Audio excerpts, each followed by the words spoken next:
ಮಾಲಿಕೆ 5, ಪುಸ್ತಕ ಪರಿಚಯ 23. ತಿಂಗಳ ವಿಶೇಷ, ಸರಣಿ ವಿಶೇಷ, ಅಮೀಶ್ ತ್ರಿಪಾಠಿ, ಎಸ್ ಉಮೇಶ್ರವರ ಶಿವಸರಣಿ. ಪುಸ್ತಕದ ಹೆಸರು ನಾಗಾರಹಸ್ಯ. ಲೇಖಕರು ಅಮೀಶ್ ತ್ರಿಪಾಠಿ, ಅನುವಾದ ಎಸ್ ಉಮೇಶ್, ಅಭಿಪ್ರಾಯ ರಾಜು ಹಗ್ಗದ, ಓದುತ್ತಿರುವವರು ರಮೇಶ್ ಥಳಿ. ಮೆಲುಹದ ಮೃತ್ಯುಂಜಯದ ಮುಂದುವರಿದ ಶಿವಸರಣಿ ಭಾಗ 2, ನಾಗಾರಹಸ್ಯ. ಶಿವನೇ ಕಾದಂಬರಿಯ ಜೀವಾಳ. ಶಿವನನ್ನು ಆಧುನಿಕ ದೃಷ್ಟಿಕೋನದಲ್ಲಿ ಸಾಮಾನ್ಯ ಮನುಷ್ಯನನ್ನಾಗಿ ಚಿತ್ರಿಸಿದ ಸುಂದರವಾದ ಕೃತಿ. ಶಿವ ಎಂದರೆ ದೇವತಾ ಮನುಷ್ಯ. ಅವನು ಕೂಡ ಸಾಮಾನ್ಯ ನರಮಾನವನಾಗಿದ್ದ. ಅವನಿಗೂ ಮಡದಿ ಮಕ್ಕಳ ಮೋಹವಿತ್ತು. ದುಃಖ, ದುಮ್ಮಾನ, ಸುಖ, ಸಂತೋಷಗಳಿದ್ದವು. ನೋವುಗಳಿದ್ದವು. ಕಣ್ಣೀರಿಡುವ ಪ್ರಸಂಗಗಳು ಬರುತ್ತಿದ್ದವು. ಸತ್ಯದ ಹುಡುಕಾಟ, ನಾಗಾರಹಸ್ಯದ ಕೋಟೆಯನ್ನು ಭೇದಿಸುವುದು, ಅಲ್ಲಿನ ಪರಿಸರ, ರಾಜಮನೆತನದ ಚಿತ್ರಣ, ಸೈನ್ಯ, ಆಯುರ್ವೇದದ ಉಪಚಾರ, ಪ್ರೀತಿ, ಪ್ರಣಯ, ಯುದ್ಧತಂತ್ರ, ಆಡಳಿತ ವೈಖರಿ, ಗುಪ್ತಚರ ಮಾಹಿತಿ, ನಾಗಾಗಳ ರಹಸ್ಯ ಬದುಕಿನ ತಾಣ, ಭೃಂಗಾಗಳ ವಿಚಿತ್ರ ಬದುಕು, ಕಾಶಿ, ಅಯೋಧ್ಯೆಯ ರಾಜಮನೆತನ, ಹೀಗೆ ರೋಚಕತೆಯಿಂದ ಕೂಡಿದ ಕೃತಿ ನಾಗಾರಹಸ್ಯ. ಶಿವ ಹಾಗೂ ಸತಿ ಇಬ್ಬರ ಕೌಟುಂಬಿಕ ಬದುಕಿನ ಸುಂದರ ಕ್ಷಣಗಳನ್ನು ಇಲ್ಲಿ ಕಾಣಬಹುದು. ಗಂಡನ ಮೇಲಿನ ಪ್ರೀತಿ, ತಂದೆಯ ಮೇಲಿನ ಗೌರವ ಎರಡನ್ನೂ ಬಹಳ ಸೂಕ್ಷ್ಮವಾಗಿ ನಿಭಾಯಿಸುವ ಸತಿ ಇಷ್ಟವಾಗುವಂತಹ ಪಾತ್ರ. ಪತಿ ಶಿವ ನಾಗಾಗಳ ರಹಸ್ಯ ಬದುಕಿನ ತಾಣವನ್ನು ಬೆನ್ನಟ್ಟಿ ಹೋದಾಗ ಸತಿ ನರಭಕ್ಷಕ ಹುಲಿಗಳನ್ನು ಸಂಹರಿಸುವ ರೋಚಕತೆಯ ಕಥೆ ಬೆರಗು ಮೂಡಿಸುವಂತಹುದು. ಅಲ್ಲಿ ನಾಗಾ ಜನಾಂಗದ ಇಬ್ಬರೂ ಭೇಟಿಯಾಗುತ್ತಾರೆ. ಅವರಿಬ್ಬರೂ ಸತಿಯ ರಕ್ತ ಸಂಬಂಧಿಗಳಾಗಿರುವುದು. ಒಬ್ಬನು ಮಗ ಗಣೇಶ, ಇನ್ನೊಬ್ಬಳು ತಂಗಿ ಕಾಳಿ. ಇಬ್ಬರ ಒಡನಾಟದಲ್ಲಿ ನಾಗಾರಹಸ್ಯವನ್ನು ಭೇದಿಸುವ ಕಾರ್ಯ ಆರಂಭವಾಗುತ್ತದೆ. ಸತಿ ತನ್ನ ಮಗ ಗಣೇಶನನ್ನು ಕಂಡು ಎಲ್ಲಿರದ ಆನಂದವನ್ನು ಹೊಂದುತ್ತಾಳೆ.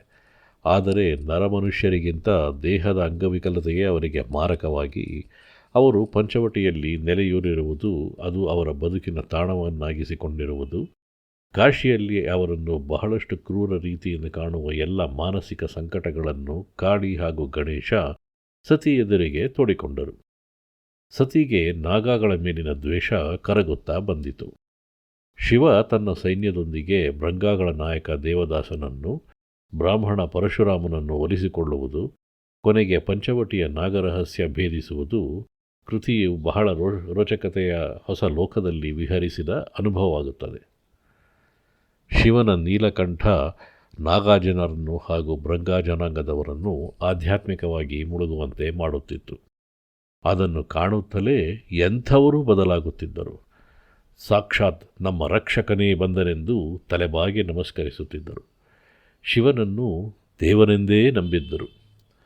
ಪರ್ವತೇಶ್ವರನ ಬಹಳ ವರ್ಷಗಳ ಬ್ರಹ್ಮಚರ್ಯವನ್ನು ಮುರಿಯುವಂತೆ ಮಾಡಿ ಆನಂದಮಯಿಯು ಪರ್ವತೇಶ್ವರನ ಮಡದಿಯಾದಳು.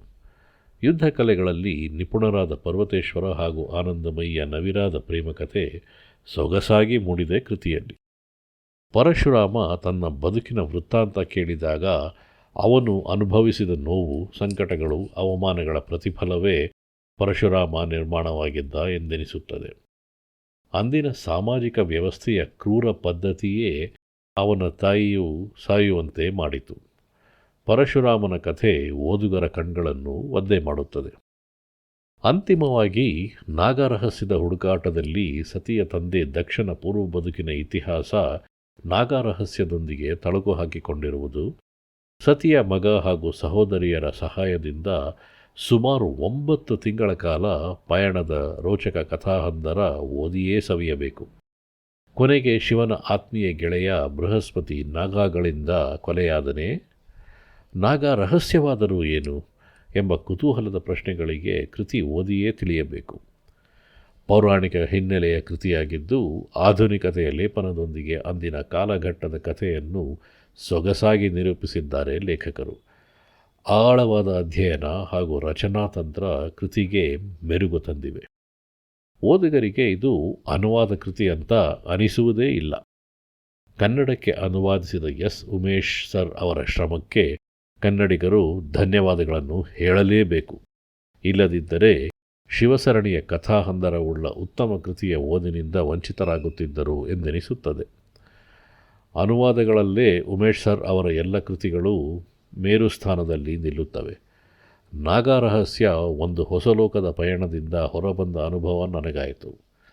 ಕಾಶಿ, ಅಯೋಧ್ಯೆ, ಪಂಚವಟಿಗರ ನಾನೇ ಭೇಟಿ ಕೊಟ್ಟು ಬಂದಂತೆ ಅನಿಸಿತು. ಸುಂದರ ಕೃತಿ.